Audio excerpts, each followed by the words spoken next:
Hi guys, Mairéad Corkery here. How are you all doing? I hope you're enjoying the World Cup. I know I certainly am. But the other day I was listening to the radio and I heard a guy called Dave who isn't enjoying the World Cup very much at all. Dave is a proud Englishman living here in Ireland and is very upset that every time he goes to the pub to watch his beloved England play, it seems to him that everyone else is going for the opposite teams. Why are you shouting for Tunisia, Panama, Belgium and Colombia, guys? Asks Dave. Well, Dave, I'd like to address those questions. In the first game, Dave, against Tunisia, I suppose we were all going for them because in fairness now, the Tunisians never launched a 700-year systematic campaign to obliterate our language, culture and way of life. In game 2, Dave, we opted to go for the Panamanians because I suppose they had very little to do with Oliver Cromwell's 17th century plantation campaign, which forcibly removed Irish people from their homes and land, or massacred them, or both.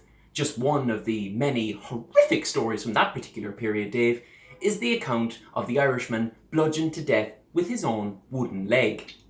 In game 3, Dave, we supported the Belgians because if you look at your history book, you won't find any evidence that the Belgian government rounded up Irish revolutionary leaders, put them up against a wall and shot them without even the pretense of a fair trial.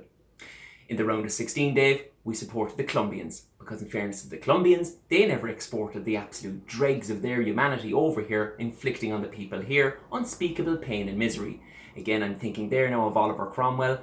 I'm also thinking of the Black and Tans, and more recently, Nathan Carter. You see, Dave, 150 years ago, your people committed genocide against my people. And you know what, Dave? You ask us to move on from that and forgive. And we do try to, Dave. But please don't ask us to also be cheerleaders for you, Dave. That would be the final nail in our coffin ships.